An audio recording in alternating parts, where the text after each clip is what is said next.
नमस्कार दोस्तों, स्वागत है आपका अपने यूट्यूब चैनल एग्ज़ाम अपडेट में। आज मैं आय दृष्टि करंट अफ़ेयर के राष्ट्रीय घटनाक्रम के साथ आपके साथ मौजूद हूँ और राष्ट्रीय घटनाक्रम एक बड़ा टॉपिक है, जिसको मैंने प्रिसाइज़ करके छोटा किया है और यह लगभग 7 से 8 पेज का नोट्स है, जिसमें आपको सारे राष्ट्रीय घटनाक्रम क्रमवार रूप से आपको देखने को मिल जाएँगे और इसमें जो राष्ट्रीय घटनाक्रम के महत्वपूर्ण टॉपिक्स हैं, उनको मैंने छाँट कर इसमें एक जगह रख दिया है। इससे आपको राष्ट्रीय घटनाक्रम के सभी विषय वस्तुओं को एक क्रमवार रूप से देखने पर मदद मिलेगी। तो बिना समय गँवाए चलिए स्टार्ट करते हैं राष्ट्रीय घटनाक्रम के पहले टॉपिक से। अच्छा, एक चीज़ और मैं आपको बता देना चाहता हूँ कि ये राष्ट्रीय घटनाक्रम का वीडियो 2 पार्ट में आएगा, पार्ट 1 और पार्ट 2 लगभग 51 टॉपिक्स हैं और एक पार्ट में लगभग आपको 25 टॉपिक मैं कराऊँगा। तो पहला टॉपिक है वन नेशन वन इलेक्शन को मंजूरी दी गई है हाल ही में। तो ये इसके हम बैकग्राउंड को देखते हैं तो वर्ष 1951 से लेकर 1952 तक तथा 1967 तक 1951-52 से लेकर 1967 तक यही व्यवस्था रह चुकी थी वन नेशन वन इलेक्शन की। लेकिन बाद में यह व्यवस्था परिवर्तित हो गई, राज्यों का चुनाव अलग होने लगा और सेंटर का चुनाव अलग होने लगा। विधि आयोग की 170वीं रिपोर्ट, जो कि 28वें विधि आयोग की रिपोर्ट थी, इसके तहत यह प्रावधान किया गया है। अच्छा, यह जो वन नेशन वन इलेक्शन को मंजूरी दी गई, इसकी रिपोर्ट किसने तैयार की थी? याद रखिए यह 8 सदस्यीय समिति थी, ठीक है? जिसके अध्यक्ष हमारे पूर्व राष्ट्रपति श्री रामनाथ कोविंद जी थे और इनकी अध्यक्षता में इस समिति का गठन किया गया था, वन नेशन वन इलेक्शन से संबंधित विषयों पर एनालिसिस करने के लिए। इनमें हम देखते हैं कि अन्य सदस्य कौन-कौन थे, तो वर्तमान गृह मंत्री श्री अमित शाह जी, नेता प्रतिपक्ष गुलाम नबी आज़ाद, पूर्व वित्त आयोग के पूर्व अध्यक्ष एन.के. सिंह, ये हम जानते हैं कि एन.के. सिंह 15वें वित्त आयोग के अध्यक्ष थे। लोकसभा के पूर्व सचिव सुभाष कश्यप, वरिष्ठ अधिवक्ता हरीश साल्वे और पूर्व सीवीसी सेंट्रल विजिलेंस कमेटी के जो कमीशन के जो पूर्व अध्यक्ष हैं वो संजय कोठारी जी तथा 7वें जो सदस्य थे ये विशेष आमंत्रित सदस्यों में एक थे अर्जुन राम मेघवाल, ठीक है? तो ये 7 सदस्य अन्य थे और श्री रामनाथ कोविंद जी को मिलाकर कुल 8 सदस्य थे जिन्होंने वन नेशन वन इलेक्शन पर अपनी रिपोर्ट सबमिट की। चुनाव जो है ये 2 चरणों में होगा चूँकि जो लोकसभा का चुनाव अलग होता है और राज्यसभा का विधानसभाओं का चुनाव अलग होता था। इसके तहत यह प्रावधान किया गया है कि अब लोकसभा व विधानसभाओं का चुनाव एक साथ कराया जाएगा। लेकिन पंचायतों का चुनाव यह अलग चरणों में होगा। याद रखिए लोकसभा या विधानसभा के चुनाव के 100 दिनों के भीतर पंचायतों का चुनाव अवश्य करा लेना होगा। इसके तहत जो नया प्रावधान किया गया है आर्टिकल 83 और आर्टिकल 172 में संशोधन किया गया है, ठीक है? अब आर्टिकल 83 क्या कहता है? संसद के दोनों सदनों की अवधि के बारे में बताता है, वहीं आर्टिकल 172 राज्य विधानमंडलों की अवधि के बारे में बताता है। अब इन दोनों आर्टिकल में संशोधन कर आर्टिकल 42 का लाया गया है, यानी कि 2 तिहाई बहुमत विशेष प्रकार के बहुमत प्लस आधे से अधिक बहुमत में इसमें राज्यों की आवश्यकता नहीं हुई। केवल दोनों सदनों के साधारण बहुमत से या वन नेशन वन इलेक्शन का जो ये रिपोर्ट था, ये जो अध्यादेश था इसे पास करा लिया गया, ठीक है? यह साधारण बहुमत से पास कराया गया। नेक्स्ट हम देखते हैं दूसरा आर्टिकल क्या है? आशा योजना। वर्ष 2018 में मंजूरी मिली आशा योजना को तथा इसका जो व्यय है संपूर्ण व्यय 35,000 करोड़ रुपए है। पीएम आशा योजना के 4 प्रमुख घटक हैं। मूल्य समर्थन योजना, जिसे पीएसएफ भी कहते हैं, मूल्य स्थिरता कोष, मूल्य घाटा भुगतान कोष व बाजार हस्तक्षेप योजना। इस पीएम आशा योजना के ये 4 प्रमुख घटक हैं, ठीक है? पीएम जनजातीय उन्नत ग्राम अभियान, याद रखिए पीएम जनजातीय उन्नत ग्राम अभियान या जनजातियों के उत्थान के लिए यह योजना चलाई गई है तथा 79,156 करोड़ रुपए इसमें व्यय किए जा रहे हैं। अच्छा, ये जो पीएम जनजातीय उन्नत ग्राम योजना है, क्या संपूर्ण भारत में लागू होगा? नहीं, यह 30 राज्यों प्लस यूनियन टेरिटरीज में 549 जिले तथा 2740 ब्लॉकों में यह योजना संचालित की जाएगी। इसका जो मुख्य उद्देश्य है, स्वदेश दर्शन पहल के तहत जनजातियों को वैकल्पिक रोजगार के अवसर उपलब्ध कराना। याद रखिए, हमारे भारत में लगभग जो जनजातियों की संख्या है, वो लगभग 10.45 करोड़ है। और वर्तमान में 705 से अधिक जनजातीय समुदाय भारत में निवास करते हैं। ठीक है, तो वर्तमान में जनजातियों की संख्या कितनी है? 10.45 करोड़। नेक्स्ट देखते हैं तीसरा आर्टिकल। बायोराइड योजना को मिली मंजूरी। अब बायोराइड योजना है क्या? दो योजनाओं को इसे मिलाकर बनाया गया है बायोराइड योजना को। पहला है जैव प्रौद्योगिकी अनुसंधान एवं विकास तथा दूसरा है औद्योगिक एवं उद्यमिता विकास। इन दोनों योजनाओं को संयुक्त रूप से मिलाकर बायोराइड योजना को बनाया गया है। अच्छा, बायो ई3 क्या होता है? यह टर्म इसमें देखने को मिला। तो ई3 से E for economic, second E for environment और थर्ड ई फॉर एम्प्लॉयमेंट। ठीक है, तो बायो ई3 का मतलब क्या है? Economic, environment and employment. किस प्रकार से इकोनॉमी को ग्रो करना है, इन्वायरमेंट को सेव कैसे करना है और एम्प्लॉयमेंट कैसे जनरेट करना है, इस योजना का प्रमुख लक्ष्य। नमो भारत रैपिड रेल योजना। अब इसके बारे में हम देखते हैं कि नमो भारत रैपिड रेल योजना क्या है। याद रखिए, पहले वंदे भारत मेट्रो जो ट्रेन है, ये गुजरात में चलाई गई। कहाँ से कहाँ तक? अहमदाबाद से लेके भुज तक। ठीक है, तो पहली वंदे मेट्रो ट्रेन कहाँ से कहाँ तक चली? अहमदाबाद से लेके भुज तक चली। रैपिड रेल क्या होता है? रैपिड रेल दो शहरों को जोड़ता है, जबकि जो मेट्रो है, यह शहरों के विभिन्न गंतव्यों को जोड़ने का काम करता है। याद रखिए, रैपिड रेल और मेट्रो में बेसिक अंतर यही है कि रैपिड रेल दो शहरों को जोड़ता है। इसका जो क्षेत्र होता है, वो मेट्रो की अपेक्षा काफी बड़ा होता है। लेकिन लोग जो ट्रेनें होती हैं, अंतरराज्यीय ट्रेनें होती हैं, उनकी अपेक्षा काफी कम होता है। लेकिन मेट्रो की बात करें तो मेट्रो एक पर्टिकुलर शहर में विभिन्न गंतव्यों को जोड़ता है। याद रखिए कि भुज स्मारक को प्रिक्स ऑफ वर्सल्स पुरस्कार दिया गया। यह याद रखने की बात है। यह प्रिक्स ऑफ वर्सल्स पुरस्कार इसे दिया गया संग्रहालय के रूप में। ठीक है। मिशन मौसम। मिशन मौसम के तहत देखते हैं क्या क्या इंपॉर्टेंट फैक्ट है। जलवायु स्मार्ट भारत का निर्माण करना मिशन मौसम का लक्ष्य है। इंडियन मेट्रोलॉजिकल ऑर्गेनाइजेशन भारत की स्थापना कब हुई थी? ये 1875 में हुई थी। ठीक है, यानी कि ये कॉलोनियल टाइम का संस्थान है। इसका हेडक्वार्टर पहले कहाँ था? इसके हेडक्वार्टर पर एक क्वेश्चन पहले भी बन चुका है कि इसका जो हेडक्वार्टर था पहले कहाँ था? ये कोलकाता में था। बाद में इसका हेडक्वार्टर शिमला शिफ्ट कर दिया गया 1905 में। 1928 में इसका हेडक्वार्टर पुनः शिफ्ट होकर पुणे चला गया तथा वर्तमान में इसका हेडक्वार्टर नई दिल्ली में है 1944 से लेके अब तक। तो कोलकाता, शिमला, पुणे और नई दिल्ली, ये चारों स्थानों पर क्रमशः इसका हेडक्वार्टर रखा गया था। नेक्स्ट देखते हैं, भारतीय उष्ण देशीय मौसम विज्ञान संस्थान। तो इसका हेडक्वार्टर कहाँ है? तो इसका हेडक्वार्टर है पुणे में। जबकि राष्ट्रीय मध्यम अवधि मौसम पूर्वानुमान केंद्र, इसका हेडक्वार्टर नोएडा में स्थित है।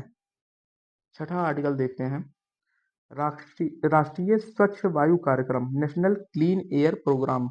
नेशनल क्लीन एयर प्रोग्राम, यह हमारे लिए काफी ज्यादा इंपॉर्टेंट है। नेशनल क्लीन एयर प्रोग्राम, यहाँ से कई बार क्वेश्चन पूछे गए हैं कि वायु प्रदूषण की दृष्टि से कौन सा जो शहर है वो अग्रणी है। ठीक है, तो याद रखिए, वर्ष उसका उद्देश्य है 2024 तक पार्टिकुलेट मैटर 2.5 तथा पार्टिकुलेट मैटर 10 में 20 से 30% की कमी लाई जाए। ठीक है, पार्टिकुलेट मैटर क्या होता है? ये जो होते हैं एरोसॉल के एक सूक्ष्म कण होते हैं, सूक्ष्मतम कण होते हैं, जिनका जो आकार होता है वो माइक्रो में होता है। ठीक है, और ये भी एक पॉल्यूटेंट है। ठीक है, तो इस राष्ट्रीय स्वच्छ वायु कार्यक्रम के तहत इसकी जो श्रेणियां विभाजित की गई हैं, यानी कि 10 लाख से अधिक वाले शहरों में कौन किसने परफॉर्म किया है। 3 से लेके 10 लाख तक की श्रेणी में कौन-सा शहर परफॉर्मेंस पे पहले स्थान पर रहा है? वहीं 3 लाख से कम जनसंख्या में कौन-सा शहर पहले स्थान पे रहा है? यदि हम 10 लाख से अधिक जनसंख्या वाले शहरों की बात करें तो इसमें सूरत जो है, इसने अच्छा परफॉर्म किया है। वहीं 3 से 10 लाख में फिरोजाबाद और 3 लाख से कम जनसंख्या में रायबरेली ने परफॉर्म किया है। ठीक है? तीनों श्रेणियों को मिलाकर उत्तर प्रदेश के 4 शहर शामिल हैं। ठीक है? टॉप 3 कैटेगरी में, याद रखिए टॉप 3 कैटेगरी में उत्तर प्रदेश के 4 शहर शामिल हैं। इनमें तीनों श्रेणियों से जो टॉप के 3-3 शहर हैं। नेक्स्ट देखते हैं, स्वच्छ भारत मिशन के को नेचर की मान्यता। ठीक है? स्वच्छ भारत मिशन यह लागू किया गया था 20 अक्टूबर 2014 को। ठीक है? इसका शीर्षक है स्वच्छ भारत मिशन के अंतर्गत शौचालयों का निर्माण और भारत में शिशु मृत्यु दर को कम करना। तो इस रिपोर्ट में कुछ विशेष बात कही गई हैं, जैसे शिशु मृत्यु दर के बारे में इसमें बात की गई है कि शौचालय और शिशु मृत्यु दर इनमें क्या रिलेशनशिप है। तो याद रखिए, यदि शौचालयों की संख्या देश में 10% अधिक शौचालय बन जाते हैं तो नवजात शिशु मृत्यु दर में 0.9% की कमी आ जाएगी। और यदि जो और 5 वर्ष तक के जो बच्चे हैं, इनकी जो मोर्टेलिटी रेट है, उसमें 1.1% की कमी देखी जा सकती है। ठीक है? नेक्स्ट, शौचालयों में 30% अगर वृद्धि कर दी जाए शौचालयों की संख्या में तो याद रखिए जो चाइल्ड मोर्टेलिटी रेट है, नवजात शिशुओं की जो मोर्टेलिटी रेट है, वो 5.3% गिर जाएगी। वहीं जो 5 वर्ष तक के बच्चों की जो मोर्टेलिटी रेट है यानी मृत्यु दर है, वो 6.8% इसमें गिरावट देखने को मिलेगी। यानी कि स्वच्छता एवं शौचालय इसका जो है शिशु मृत्यु दर एवं बाल मृत्यु दर पर काफ़ी अधिक प्रभाव पड़ता है। ठीक है? इसीलिए स्वच्छ भारत अभियान के तहत इसका भी प्रावधान किया गया था कि ओपन डेफिकेशन फ्री करना। ठीक है? नेक्स्ट देखते हैं, स्वच्छता ही सेवा अभियान। याद रखिए यह 15 दिवसीय अभियान था। 1 सितंबर से लेकर 2 अक्टूबर तक यानी गांधी जयंती तक यह प्रोग्राम चलाया गया। और इसकी जो थीम थी 4S थी। और 1S का मतलब है स्वभाव, स्वच्छता, सरकार, स्वच्छता। ठीक है? स्वभाव स्वच्छता, सरकार स्वच्छता। इसकी जो थी थीम थी। नेक्स्ट देखते हैं 23वां विधि आयोग। चूंकि अभी 23वां विधि आयोग का मतलब घोषणा नहीं की गई है, लेकिन इसके विधि आयोग के बारे में हम कुछ कुछ इम्पोर्टेंट फैक्ट को देख लेते हैं। जो विधि आयोग है एक गैर संवैधानिक निकाय होता है तथा 3 वर्षों हेतु इसका गठन किया जाता है। ठीक है? जो नेक्स्ट जो 23वां विधि आयोग होगा इसका कार्यकाल होगा 1 सितंबर 2024 से लेके 31 अगस्त 2027 तक। ठीक है? अब इसमें हम देखते हैं इसमें विधि आयोग में कौन-कौन सदस्य होते हैं, कौन पूर्णकालिक सदस्य होते हैं, कौन पूर्णकालिक सदस्य नहीं होते। तो याद रखिए जो एक पूर्णकालिक जो होता है अध्यक्ष होता है इसका, 4 पूर्णकालिक सदस्य होते हैं। सचिव विधि कार्य विभाग का एक इसका सदस्य होता है, वहीं सचिव विधायी विभाग भी इसका एक सदस्य होता है। वह 5 सदस्य जो होते हैं वो अंशकालिक जो होते हैं। ठीक है? याद रखिए जो विधि आयोग है इसका हेडक्वार्टर कहाँ पे स्थित है? यह नई दिल्ली में स्थित है तथा 22वें विधि आयोग के अध्यक्ष कौन थे? ऋतुराज अवस्थी हैं। ठीक है? नेक्स्ट देखते हैं डिजिटल कृषि मिशन। डिजिटल कृषि मिशन क्या है? 2 स्तंभ हैं इसके, एक एग्री स्टैक व कृषि निर्णय सहायता प्रणाली। ठीक है? इसका जो उद्देश्य है किसान आईडी तैयार करना, इसका प्रमुख उद्देश्य है। मृदा प्रोफाइलिंग, तो 6 राज्यों में पायलट प्रोजेक्ट के तहत यह योजना चलाई जा रही है। ठीक है? यह एक अपने शुरुआती दौर में है, जिसमें उत्तर प्रदेश के फर्रुखाबाद जिला, महाराष्ट्र का बीड़, हरियाणा का यमुनानगर, पंजाब का आनंदपुर साहिब जिला, गुजरात का गांधीनगर, वहीं तमिलनाडु का विरुधनगर। इन 6 जिलों में डिजिटल कृषि मिशन जो है एक पायलट प्रोजेक्ट के तौर पर यह चलाया जा रहा है। नेक्स्ट है India semiconductor mission. India semiconductor mission क्या है? तो याद रखिए सेमीकॉन इंडिया प्रोग्राम जो लॉन्च किया गया था 2021 में इसे मंजूरी दी गई थी। तथा इसका जो कुल परिव्यय है यह 76,000 करोड़ रुपए है। ठीक है। टोटल 5 स्थानों पर अर्धचालक इकाइयाँ की स्थापना की गई थी। इनमें से 4 इकाइयाँ जो हैं वो गुजरात में स्थित हैं। ठीक है। तो ये जो इकाइयाँ हैं ये इनका प्रोडक्शन कितना है, पर डे प्रोडक्शन कितना है तथा कहाँ-कहाँ ये स्थापित की गई हैं, चूँकि इंडिया सेमीकंडक्टर के दिशा में एक नए आयाम को गढ़ रहा है। ठीक है। तो चलिए देखते हैं कि कहाँ-कहाँ स्थापित किए गए हैं। याद रखिए इनमें जो है 4 जो हैं ये गुजरात में है, वह एक असम में है। असम के मोरी गाँव में यह स्थित है। जो इसका पर डे कैपेसिटी है वो 48 मिलियन चिप पर डे इसकी कैपेसिटी है। यानी कि यह जो असम का मोरी गाँव वाला संयंत्र है वहाँ से लगभग 48 मिलियन चिप का निर्माण प्रतिदिन किया जा रहा है। गुजरात में हम जानते हैं कि एक है धोलेरा, गुजरात का धोलेरा, वहीं साणंद, 2 जिले ऐसे हैं जहाँ पर यह स्थापित किया गया है, सेमीकंडक्टर चिप फैक्ट्री स्थापित की गई है। ठीक है। और जो गुजरात का साणंद है, यहाँ इसका जो पर डे कैपेसिटी है यह है 60 लाख चिप पर डे। ठीक है। तो याद रखिएगा हाल ही में साणंद में स्थापित किया गया। तो 4 गुजरात में है, वहीं एक असम के मोरी गांव में है। ठीक है। 11वां है सर्वोच्च न्यायालय का ध्वज। हाल ही में सर्वोच्च न्यायालय का एक ध्वज का अनावरण किया गया तथा इसका एक लोगो में भी परिवर्तन किया गया है। देखते हैं क्या है। न्यायालय भवन इसमें बनाया गया है, सुनहरे रंग का चक्र बनाया गया है। ठीक है। याद रखिए ये जो है संविधान की किताब है, संविधान की किताब से उगता हुआ सर्वोच्च न्यायालय को दिखाया गया है। ठीक है। और सर्वोच्च न्यायालय जो है ये बना हुआ है सर्वोच्च न्यायालय। ठीक है। और सर्वोच्च न्यायालय के ऊपर एक चक्र बना हुआ है, यह चक्र सुनहरे रंग का है। ठीक है। तो याद रखिए संविधान की पुस्तक से निकलता हुआ सर्वोच्च न्यायालय है और सर्वोच्च न्यायालय के जो ऊपर है वो एक सुनहरे रंग का चक्र है। इसी उपलक्ष्य में 75 रुपए आज चूंकि भारत ने आजादी का 75 वर्ष पूरा हो गया है, इसलिए 75 रुपए का सिक्का भी इसके संदर्भ में जारी किया गया। 28 जनवरी 2024 को सुप्रीम कोर्ट का स्थापना दिवस मनाया जाता है। याद रखिए सुप्रीम कोर्ट का स्थापना दिवस कब मनाया गया? 28 जनवरी को मनाया गया। ठीक है। नेक्स्ट देखते हैं 12वां, वधावन पत्तन का शिलान्यास किया गया। वधावन पत्तन का शिलान्यास किया गया। यह जो है greenfield deep drafted major port है। ठीक है। वधावन जो पोर्ट प्रोजेक्ट है ये कौन कौन मिलकर बना रहे हैं? क्योंकि वधावन प्रोजेक्ट जो है यह विशेष प्रयोजन वाहन प्रोजेक्ट है। इसके JNPA Jawaharlal Nehru port authority का जो इसमें शेयर है वो 74% है, जबकि महाराष्ट्र मैरीटाइम बोर्ड का जो शेयर है वो 26% है। ठीक है।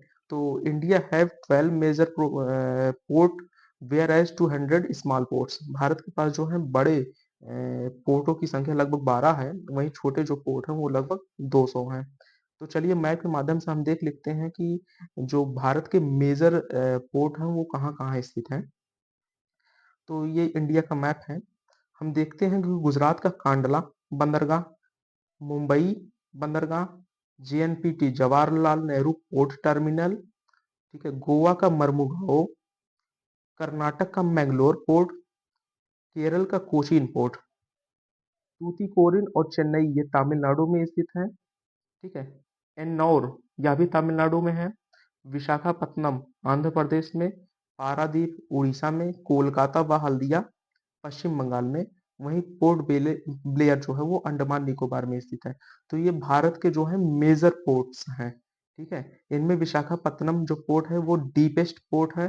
ठीक है। सबसे गहरा बंदरगाह माना जाता है। वहीं चेन्नई जो बंदरगाह है यह प्राकृतिक बंदरगाह माना जाता है। ठीक है। सॉरी कृत्रिम बंदरगाह माना जाता है। तो इसे याद रखेंगे। कांडला पोर्ट हमारे लिए भी इंपॉर्टेंट है। Container port performance index, container port performance index की बात करें तो वर्ल्ड बैंक जो है एंड S&P के द्वारा यह इंडेक्स जारी किया जाता है। ठीक है। चीन का यांगशांग पत्तन जो है इसमें पहला स्थान रखता है। विश्व के 100 पोर्ट में से 12 पोर्ट जो है वो भारत के शामिल है। ठीक है। यानी कि इस परफॉर्मेंस इंडेक्स में जो है 12 भारत के पोर्ट भी शामिल किए गए हैं टॉप 100 पोर्ट्स में, ठीक है? जिसमें से विशाखापत्तनम जो पोर्ट है उसकी 12वीं रैंक है, ठीक है?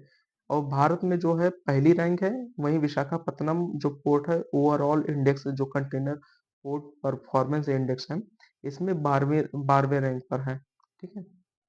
नेक्स्ट देखते हैं 13वां आर्टिकल क्या है। एनआईसीडीपी 12 नए औद्योगिक शहरों को मंजूरी मिली। एनआईसीडीपी का फुल फॉर्म क्या है? National industrial corridor development programme.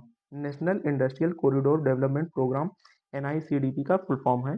इसके तहत 11 औद्योगिक गलियारों का निर्माण किया जाएगा, ठीक है? और 12 नए इंडस्ट्रियल सिटीज का निर्माण किया जाएगा। तो 4 ग्रीनफील्ड औद्योगिक स्मार्ट शहरों का निर्माण किया जाएगा। ये 4 ग्रीनफील्ड औद्योगिक शहर कौन-कौन से हैं? इन्हें हम देखते हैं। एक है धोलेरा, चूँकि गुजरात का धोलेरा अभी को हमने देखा कि चिप निर्माण संयंत्र वहाँ पे स्थापित किया गया है। दूसरा है महाराष्ट्र का औरंगाबाद, जिसका अब नाम संभाजी नगर है। उत्तर प्रदेश का ग्रेटर नोएडा तथा मध्य प्रदेश का विक्रम उद्योगपुरा, ठीक है? ये 4 जो हैं ये ग्रीनफील्ड औद्योगिक स्मार्ट शहर यहाँ पर बनाए जाएँगे। याद रखिए 11 में से जो 11 औद्योगिक गलियारे का निर्माण किया जाएगा, ठीक है? इसमें से आगरा एवं प्रयागराज उत्तर प्रदेश के 2 जिले शामिल किए गए हैं। एकीकृत पेंशन योजना, ठीक है? 25 अगस्त 2024 को जो एकीकृत पेंशन योजना को मंजूरी देने वाला महाराष्ट्र जो है, यह पहला राज्य बन गया है। तो पूछेगा कि हाल ही में एकीकृत पेंशन योजना को किस राज्य ने मंजूरी दी? तो याद रखिए महाराष्ट्र राज्य ने मंजूरी दी। पेंशन जो है 12 माह के औसत का 1/2 भाग प्रदान किया जाएगा। पारिवारिक पेंशन की बात करें तो लास्ट तनख्वाह का 60% जो है यह प्रदान किया जाएगा एवं सुनिश्चित न्यूनतम पेंशन जो है 10 वर्षों की सेवा के बाद जो है 10,000 रुपए प्रति माह इसमें प्रदान किए जाएंगे। एनपीएस वात्सल्य, एनपीएस वात्सल्य का संबंध किससे है? याद रखिए एनपीएस वात्सल्य जो है अंडर 18 जो एज के ग्रुप के लोग हैं, वो 1,000 रुपए प्रति माह उन्हें न्यूनतम जमा करना होगा तथा जब वो वयस्क हो जाएंगे तो उनके जो समान एनपीएस खाते हैं उसमें उनके खाते जो है कन्वर्ट हो जाएंगे, ठीक है? NIRF national institutions ranking framework, यह क्या है देखते हैं। इसमें इंस्टीट्यूशंस के जो रैंकिंग जारी की जाती है कि कौन सा कॉलेज जो है मेडिकल में परफॉर्म किया, किस राज्य ने टेक्निकल यानी कि इंजीनियरिंग कॉलेजों में किसने परफॉर्म किया, किसने ओवरऑल परफॉर्मेंस में कौन टॉप पे रहा, ठीक है? तो याद रखिए जो यदि हम बात करें समग्र यानी कि ओवरऑल इंस्टीट्यूशन की बात करें तो आईआईटी मद्रास जो है वो लगातार छठे वर्ष पहले स्थान पर रहा। उत्तर प्रदेश की बात करें तो उत्तर प्रदेश का आईआईटी कानपुर ये 5वें स्थान पर है, ठीक है? 3 नई कैटेगरी इसमें जोड़ी गई नेशनल इंस्टीट्यूशंस रैंकिंग फ्रेमवर्क में। कौन-कौन से हैं? एक है मुक्त विश्वविद्यालय, तो याद रखिए मुक्त विश्वविद्यालयों की श्रेणी में इग्नू जो है वो पहले स्थान पर है। कौशल विश्वविद्यालय, इसमें सिम्बियोसिस स्किल्ड एंड प्रोग्राम जो है ये पहले स्थान पे है। वहीं हम बात करें राज्य सार्वजनिक विश्वविद्यालय श्रेणी की, तो राज्य सार्वजनिक विश्वविद्यालय श्रेणी में अन्ना यूनिवर्सिटी जो कि तमिलनाडु में स्थित है, या पहले स्थान पर है। मैनेजमेंट में आईआईएम अहमदाबाद हमेशा पहले पे रहता है, ठीक है? आईआईएम अहमदाबाद या पहले पे है। मेडिकल की बात करें तो एम्स दिल्ली या पहले स्थान पर है। डेंटल कॉलेज की बात करें तो सविता इंस्टीट्यूट ऑफ टेक्नोलॉजी है जो है यह पहले स्थान पर है, ठीक है? तो management medical and dental college में हमने देखा कि कौन कौन सा कॉलेज जो है वो पहले स्थान पर है। उत्तराखंड सकल पर्यावरण उत्पाद सूचकांक, इसका जो उद्देश्य होता है पारिस्थितिकी को अर्थव्यवस्था से जोड़ना होता है, ठीक है? अब इसमें क्या-क्या चीजें दी गई हैं इसे हम देखते हैं। याद रखिए ये ठीक है, उत्तराखंड सकल पर्यावरण उत्पाद सूचकांक जारी करने वाला पहला राज्य बना है, ठीक है? तो इसका जो उद्देश्य है पारिस्थितिकी को अर्थव्यवस्था से जोड़ना।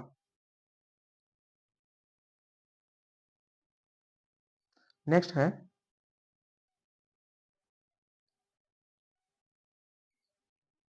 चूंकि हमने देखा कि अभी उत्तराखंड राज्य ने एक योजना संचालित की थी कि पिरूल लाओ पैसा ले जाओ, ठीक है? पिरूल लाओ पैसा पाओ। पिरूल जो है वो पत्तियां उत्तराखंड में जंगल की आग का प्रमुख कारण बनती है। तो इसके प्रति अवेयर लोगों को अवेयर करने के लिए तथा जंगल की जो आग है, ऐसी घटनाओं को कम करने के लिए स्पिरू लाओ पैसा पाओ योजना उत्तराखंड सरकार द्वारा संचालित की गई थी। अब हम बात करते हैं एसडीजी इंडिया इंडेक्स की। तो ये जो पहल है एसडीजी इंडिया इंडेक्स, यह नीति आयोग और united nation development program India व यूएन इंडिया का संयुक्त रूप से प्रोग्राम यह है। ठीक है। इसका चौथा संस्करण यह जारी किया गया, इंडेक्स एसडीजी इंडेक्स। इसकी जो थीम थी वह थी विकसित भारत की ओर सतत एवं प्रगति एवं समावेशी विकास। ठीक है। याद रखिए एसडीजी 14 एसडीजी 14 में कंपोजिट स्कोर शामिल को नहीं किया गया है। ठीक है। इसमें कंपोजिट स्कोर को शामिल नहीं किया गया है। इसमें चार कैटेगरी डिवाइड की गई थी। ठीक है। चार कैटेगरी, आकांक्षी, एस्पिरेंट, प्रदर्शनकर्ता यानी कि परफॉर्मर, अग्रणी यानी कि फ्रंट रनर और लक्ष्य प्राप्तकर्ता यानी कि अचीवर। तो याद रखिए जो इंडिया जो है वो फ्रंट रनर में है। आकांक्षी और लक्ष्य प्राप्तकर्ता में कोई भी देश शामिल नहीं, यानी किसी कोई भी देश जो है वो ना तो आकांक्षी है ना ही लक्ष्य प्राप्त करता है। नेक्स्ट, एसडीजी में भारत का स्कोर बात करें तो वो 71 है। ठीक है। जो 71 स्कोर के साथ भारत जो है वो फ्रंट रनर है। अगर हम बात करें एसडीजी इंडिया इंडेक्स की, तो एसडीजी इंडिया इंडेक्स में जो सर्वाधिक सुधार हुआ है वह उत्तर प्रदेश राज्य ने किया है। ठीक है। सर्वाधिक ओवरऑल स्कोर यह केरल और उत्तराखंड राज्य का दोनों का संयुक्त रूप से है। एसडीजी इंडिया की बात करें तो उत्तर प्रदेश जो है वह 18वें रैंक पर है और उत्तर प्रदेश ने काफी अधिक सुधार किया है। अच्छा, एक चीज और देखते हैं कि एसडीजी इंडिया इंडेक्स में उत्तर प्रदेश के साथ अन्य कौन कौन से राज्य हैं। तो याद रखिए छत्तीसगढ़, मध्य प्रदेश तथा राजस्थान। ठीक है। छत्तीसगढ़, मध्य प्रदेश और राजस्थान तीनों संयुक्त रूप से उत्तर प्रदेश के साथ 18वें स्थान पर है। ठीक है। लास्ट में कौन सा राज्य है, तो याद रखिए लास्ट में कौन सा राज्य है, बिहार है। ठीक है। यूटीज की बात करते हैं, यूटीज में किसने टॉप किया है, या चंडीगढ़ राज्य ने किया है। ठीक है। एसडीजी एसडीजी गोल 1, एसडीजी गोल 2, 3, 4, 5। अब देखते हैं कि इनमें कौन कौन से राज्य ने अच्छा परफॉर्म किया है। तो याद रखिए सतत विकास लक्ष्य 1 यानी कि नो पॉवर्टी यानी गरीबी उन्मूलन में तमिलनाडु, दादरा नगर और हवेली ने बहुत अच्छा परफॉर्म किया है। वहीं एसडीजी 2 की बात करें यानी सतत विकास लक्ष्य 2 की बात करें, जो कि जीरो हंगर की बात करता है, इसमें केरल और पुडुचेरी ने भूख उन्मूलन के लिए यानी कि भुखमरी को समाप्त करने के लिए एक अच्छा पायदान इसमें हासिल किया है। वहीं सतत विकास लक्ष्य 3 की बात करें तो good health and well being यानी कि अच्छा स्वास्थ्य की जो दिशा में किसने किसने अच्छा काम किया, तो याद रखिए गुजरात एवं दिल्ली ने इसमें संयुक्त रूप से हेल्थ के दिशा में काफी अच्छा काम किया है। ठीक है।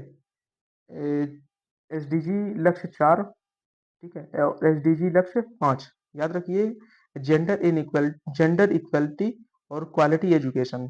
तो एसडीजी गोल 4 जो है, केरल और दिल्ली राज्य ने इसमें अच्छा परफॉर्म किया है। वहीं नागालैंड और दिल्ली ने संयुक्त रूप से एसडीजी गोल 5 में अच्छा परफॉर्म किया है। गोवा की बात करें तो गोवा सतत विकास लक्ष्य 6, 9, 10 और 7 इनमें अच्छा प्रदर्शन किया है। ठीक है। चूंकि सतत विकास लक्ष्यों से हमारे एग्जाम में क्वेश्चन पूछे जाते हैं, तो सतत विकास लक्ष्यों को हमें क्रमशः याद रखना जरूरी है, जैसे no poverty, zero hunger, good health and well being, gender equality, quality education, industry innovation and infrastructure. इस तरीके से हमें क्रमशः याद रखना है। जैसे पूछ लिया कि क्लाइमेट एक्शन किस में दिया गया, तो एसडीजी गोल 13 में क्लाइमेट एक्शन की बात की गई है।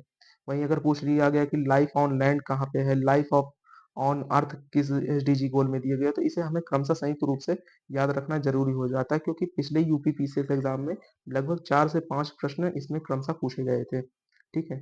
नेक्स्ट आर्टिकल हम देखते हैं संविधान हत्या दिवस। चूंकि यह पहली बार मनाया गया है संविधान हत्या दिवस, तो यह हमारे लिए काफी ज्यादा इंपॉर्टेंट हो जाता है।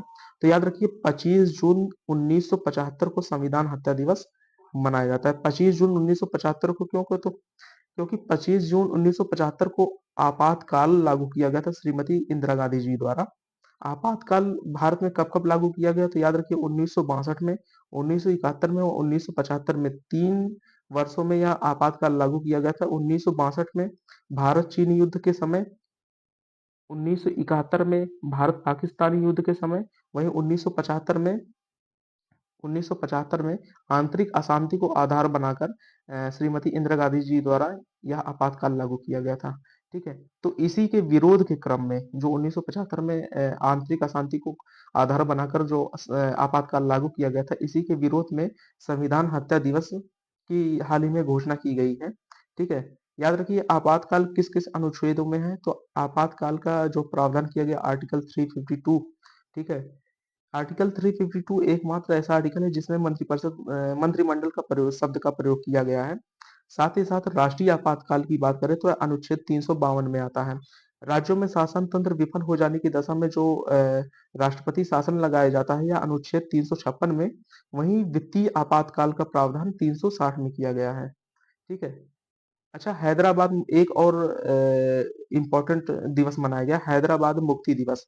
याद रखिए हैदराबाद को स्वतंत्र कराने के लिए 17 सितंबर 1948 को ऑपरेशन पोलो का आयोजन किया गया था। ठीक है, तथा जिसके तहत हैदराबाद राज्य को भारत में शामिल किया गया। तो याद रखिए 17 सितंबर को हैदराबाद मुक्ति दिवस मनाए जाने की घोषणा की गई है। नेक्स्ट है वैश्विक इंडिया आर्टिफिशियल इंटेलिजेंस शिखर सम्मेलन। तो याद रखिए ये भारत मंडपम में इसका आयोजन किया गया नई दिल्ली में। सूचना एवं प्रौद्योगिकी मंत्रालय द्वारा इसका आयोजन किया गया।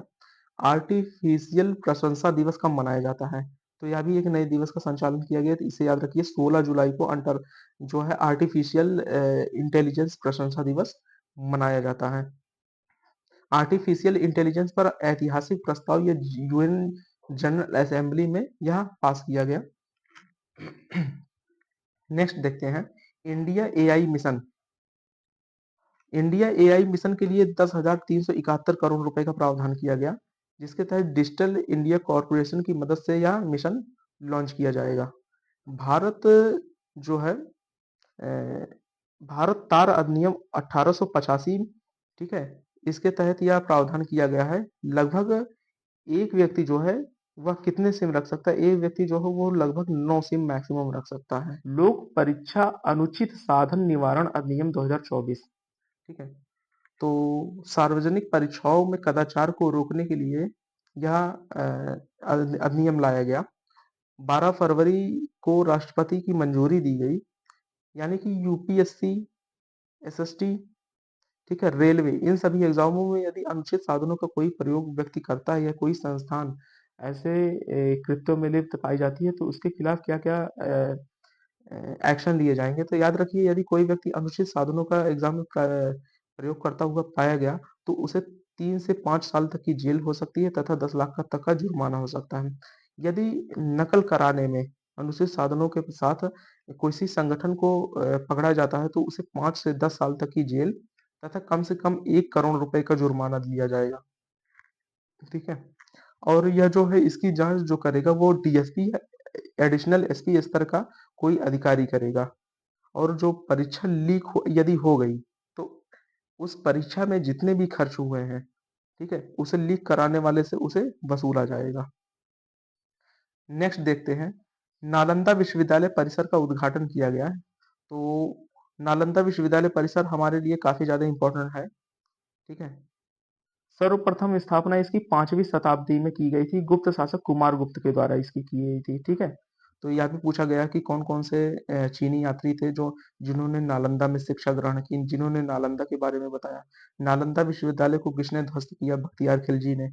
तो इस पे ऐतिहासिक परिक्रमों पर भी इसमें के क्वेश्चन बन सकते हैं। साथ ही साथ वर्तमान में यह खबरों में रहा, तो ऐतिहासिक घटनाक्रम के साथ इसे करंट से जोड़कर इसके क्वेश्चन हमें अगले एग्जाम्स में देखने को मिल सकते हैं।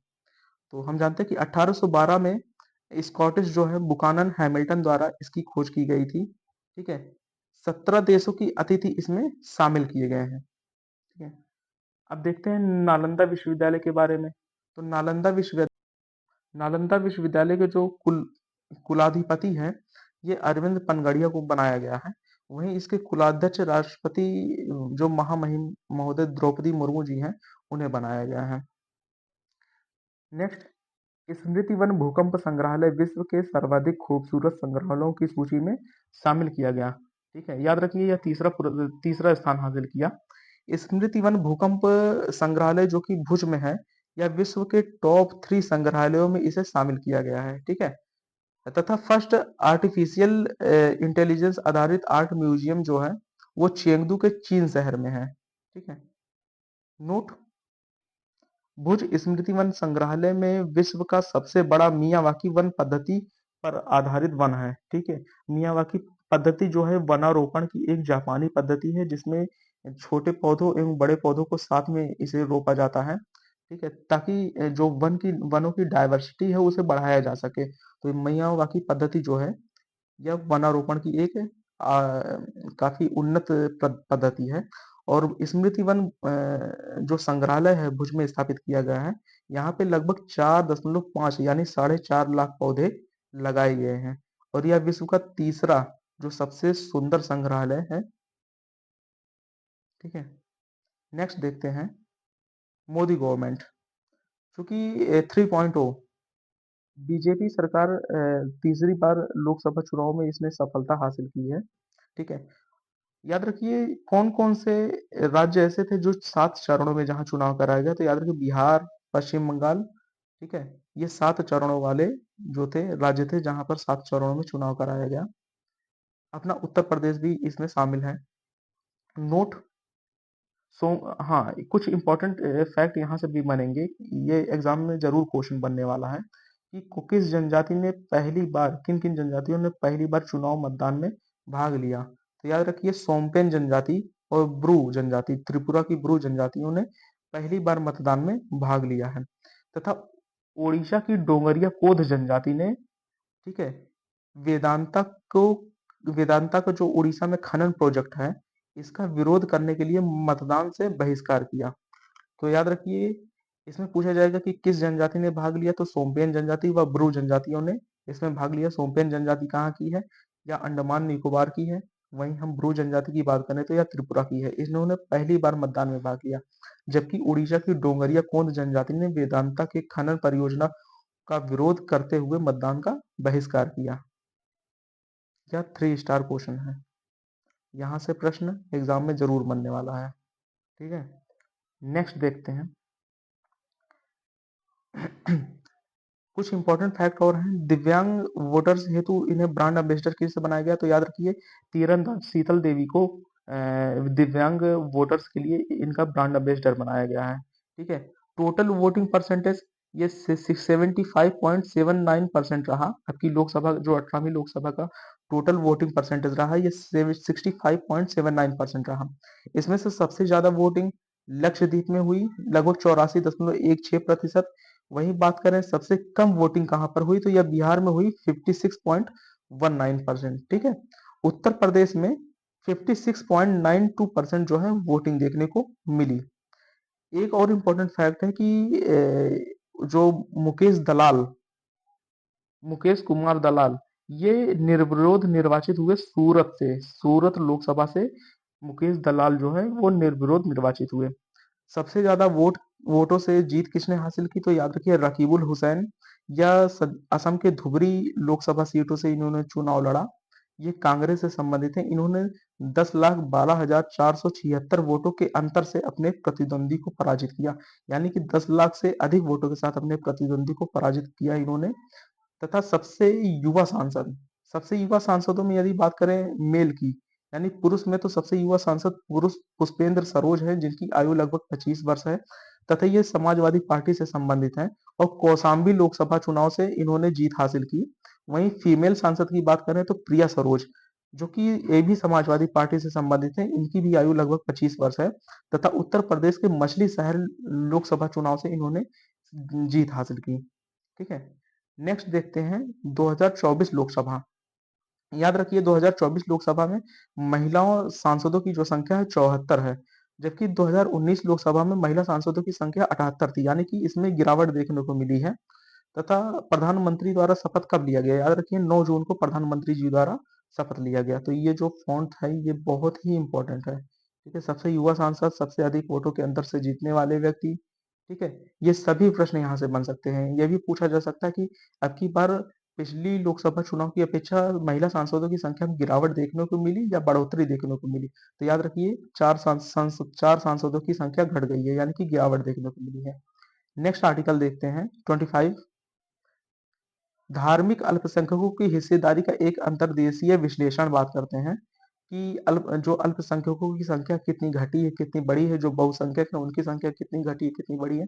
तो याद रखिए जो भारत की बात करें तो भारत में हिंदुओं जो कि बहुसंख्यक है इनकी संख्या में 7.82% का गिरावट देखने को मिला है। वहीं ईसाई, सिख व बौद्धों की संख्या में बढ़ोतरी देखने को मिली है। याद रखिए जो जैन समुदाय है इनकी संख्या में भारत में गिरावट देखने को मिली है तथा हम जानते हैं कि म्यांमार, भारत और नेपाल में बहुसंख्यकों की संख्या यहाँ संयुक्त रूप से घटी है। ठीक है। तो इसी 25 हमारे 25 आर्टिकल पूरे हो गए। इसी के साथ हम पहले वीडियो को यहीं समाप्त करते हैं। अब जो दूसरा वीडियो आएगा उसमें संपूर्ण राष्ट्रीय घटनाक्रम के जितने भी टॉपिक्स हैं, लगभग 51 टॉपिक्स थे जिसमें से 25 हो चुके हैं। 26 टॉपिक सेकंड वीडियो में कंप्लीट करके राष्ट्रीय घटनाक्रम को पूर्ण रूप से समाप्त कर दिया जाएगा। इसके बाद हम सूक्ष्म घटना दृष्टि को क्वेश्चन पर आधारित पूर्ण करेंगे। तो मिलते हैं नेक्स्ट वीडियो में। Thank you so much.